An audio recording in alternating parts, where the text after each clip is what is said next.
안녕하세요. 스마트 코인 트레이딩입니다. 인플레이션인데 엘살바도르는 비트코인에 올인해도 될까? 인플레이션이라는 게 결국 화폐의 가치가 떨어지고 있는 그런 상황을 이야기하는 거죠. 이런 상황에서 엘살바도르는 이제 비트코인을 자국 화폐로 받아들인다라고 이야기했는데 이게 과연 옳은 일인지를 한번 보도록 하겠습니다. 저 흰 모자를 뒤집어 쓴 사람은 40세의 엘살바도르 대통령이다. 사실 일반적으로 생각하는 대통령의 모습이 아니긴 하죠. 누가 보면 엄청난 축제 현장처럼 보이는데 어찌 보면 그냥 MC 또는 래퍼가 뭔가를 하고 있는 그런 듯한 느낌입니다. 축제가 열리고 있는 건가요? 아니요. 축제가 아니고 장례식입니다.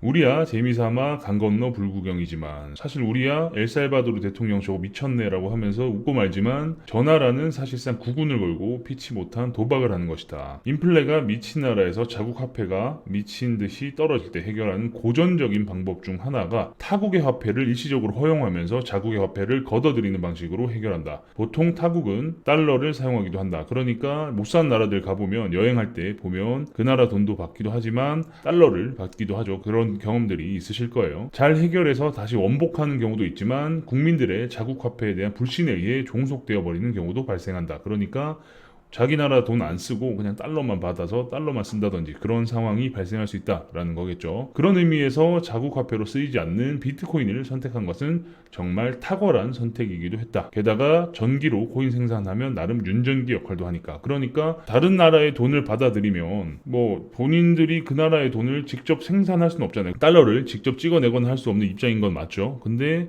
비트코인 같은 경우는 채굴기 돌려버리면 거기서 비트코인이 생산되니까 나름의 돈을 찍어내는 윤정기 역할도 하게 되는 거죠. 위 지도를 보면 감이 잡히겠지만 지도 보면 못 사는 나라가 더 인플레가 높다. 자, 뭐 이런 못 사는 나라들이 더 빨간색으로 표시되고 있는데 출처는 IMF에서 발표한 자료라고 합니다.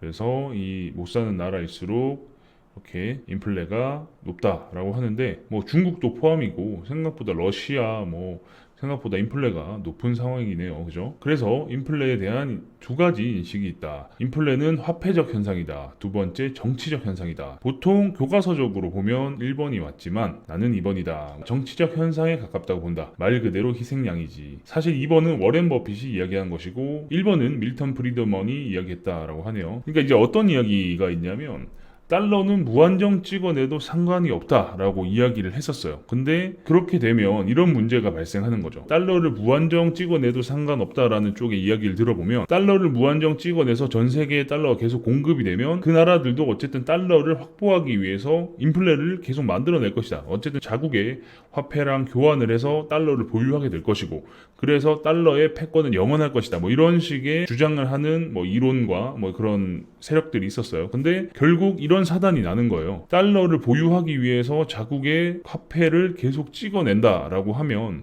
기축통화의 달러는 보유하지만 자국은 이렇게 병들어 가는 거죠. 그러면 어떤 현상이 발생하느냐? 자, 밑에서 계속 보겠습니다. 3% 인플레가 뜨면 무슨 일이 발생할까? 내가 3% 이야기하는 이유가 있다. 로마가 인플레가 3%였거든. 로마가 은화를 썼는데 로마는 생산보다 화폐 공급이 더 높았다. 근데 은화는 당연히 공급이 한정적일 수밖에 없죠. 그렇기 때문에 생산이 적은데 화폐 공급이 높았다. 화폐 공급을 어떻게 높일 수 있었을까? 당연히 화폐의 은 함량을 줄여버렸겠죠. 그러면 결국 돈의 가치가 떨어지는데 실제로는 이제 눈 가리고 아웅인 거죠. 그렇게 계속 지속되어 왔다라고 합니다. 그 기간이 무려 150년. 그렇게 은화의 은 함량을 줄이면서 계속 경제가 돌아갔다라고 해요. 그래서 매년 3%씩 인플레가 발생했다라고 하는데 참고로 지금 코로나로 돈 푸는 거랑 은 함량 줄이는 거랑 시장에서 부동산 주식 떡상하는 거랑 똑같은 상황인 거다. 그죠? 그러니까 돈을 계속 풀어가지고 코로나의 이 상황을 어떻게든 봉합하기 위해서 돈을 계속 풀어가지고 막 갖다 뿌려버렸죠. 그래서 결국 어떤 상황이 발생했냐? 돈의 가치가 떨어져서 부동산과 주식과 코인과 금 뭐 다 올라버렸죠. 그러니까 상식적으로 생각해보면 말이 안 되잖아요. 그죠? 실물 경제는 막 박살이 나고 있는데 나스닥은 그냥 신고가를 찍고 코인 찐고가 찍고 막 난리도 아니었다라는 게 상식적으로 생각해보면 참 아이러니한 거죠. 그래서 화폐의 가치를 잘 이해할 필요가 있다라고 보는 겁니다. 돈을 풀면 부동산은 당연히 비례해서 균형을 맞춘다. 참고로 베트남도 통화량 증가로 뒤지지 않는다. 얘들 부동산이 어떻게 되었을까? 베트남 통화량 증가를 보면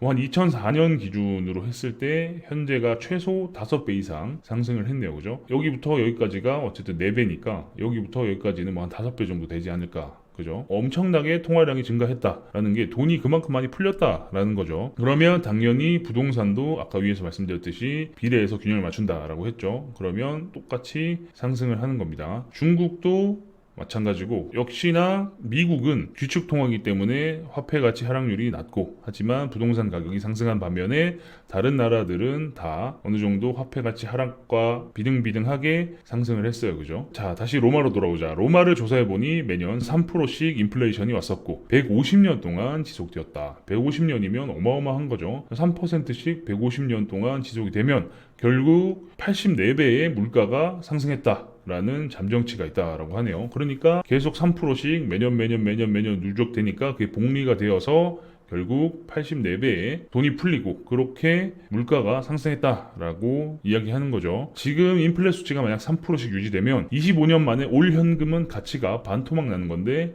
문제는 이게 가속도가 빨라진다는 점. 그래서 지금 인플레이션 그래프가 가속도를 붙이고 있죠. 그리고 미국에서도 보면 연준에서 매달 물가 상승률을 예상해서 발표를 하는데 현재 계속 그 예상치보다 웃돌고 있죠. 이것 자체가 가속력이 붙고 있다라고 해석을 할 수 있을 것 같아요. 그래서 3%는 무서운 수치인 거다. 처음에는 허경영이 대통령 되면 이런 느낌일까 생각했다. 그러니까 약간 이런 퍼포먼스를 보여주는 비트코인을 나라에서 인정하는 게 이게 이렇게 신나는 일은 아닌 것 같은데 생각해보니 이렇게 신나게 찍어야 하는 이유가 있었던 것 같다. 정말 이게 마지막 찬스이자 연출인 셈이다.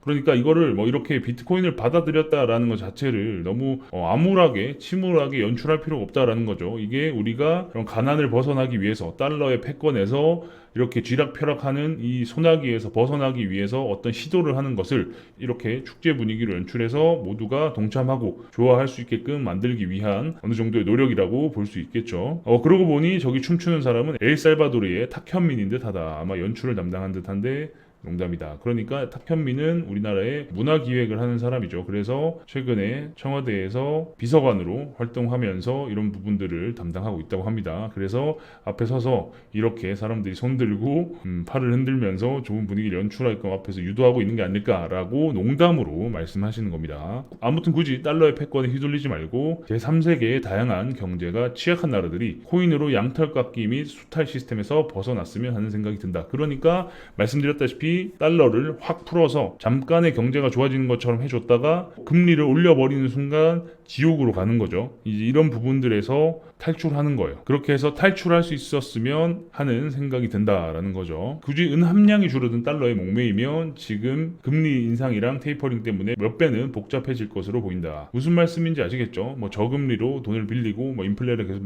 거품을 만들었는데 어느 순간부터 금리를 인상한대. 그러면은 더 이자가 높아지는 거잖아요. 그죠? 그러면은 못 사는 나라들은 정말 환장할 노릇이 된다라는 거죠. 하다못해 가계부채만 해도 그렇게 힘든 상황들이 오는데 국가가 가난해지면은 정말 엄청나게 큰 문제죠. 인플레이션은 원자재 투자. 인플레이션에서는 무조건 원자재를 기반으로 한 포트폴리오를 구성하는 게 유리한 공식이다. 그러니까 돈이 계속 풀리면서 돈의 가치가 하락하니까 원자재나 희소성 있는, 그러니까 원자재 같은 경우는 뭔가 재화를 만들어내는데 꼭 필요한 자재죠. 거기다가 추가적으로 금과 같은 희소성이 있는 것들에 투자를 하는 게 유리한 공식이다. 이거는 뭐 당연히 조금만 생각해보면 알 수 있는 공식이죠. 하지만 나는 엘살바도르가 화폐 가치의 과도한 하락으로 인해 주권이 없는 비트코인을 선택한 것은 적절한 판단으로 보인다. 이건 굳이 내가 코인을 해서가 아니라 정말 노예의 농장에서 탈출하는 첫 국가로 보이기 때문이다. 그러니까 달러를 버리고 달러가 아닌 비트코인을 선택을 해서 그런 달러 패권에서 벗어난 첫 번째 국가로 보인다라는 거죠. 게다가 미친 짓처럼 보이는 행동들은 첫 번째일 때 대부분 성공하는 것 같다. 뒤늦게 참여하는 것보다는 차라리 초반에 뛰어드는 것도 방법이다. 그러니까 지금 못 사는 나라들이 계속 비트코인을 받아들이기 위해서 계속 검토하고 있고 어떻게 할지 하다못해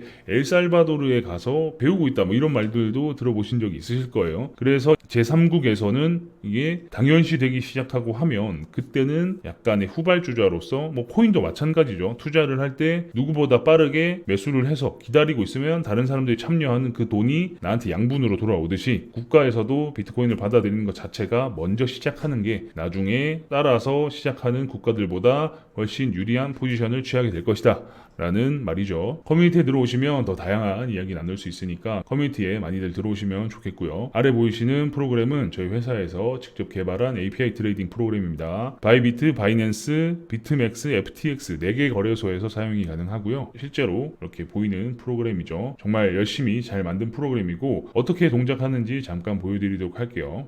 주문이 체결되었습니다. 매도 주문 입력 주문이 체결되었습니다. 스프레드 주문 완료. 스프레드 주문 주문이 체결되었습니다. 주문 취소. 주문이 체결되었습니다.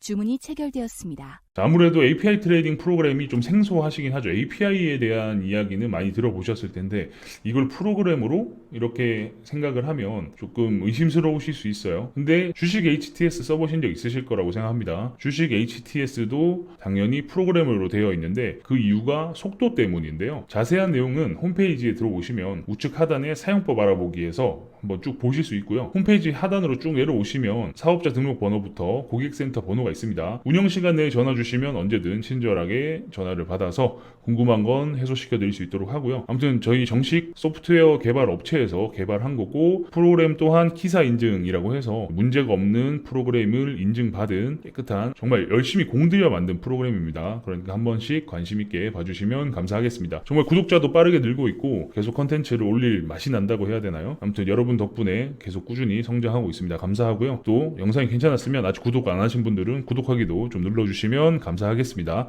그럼 다음 영상에서 뵙겠습니다. 감사합니다.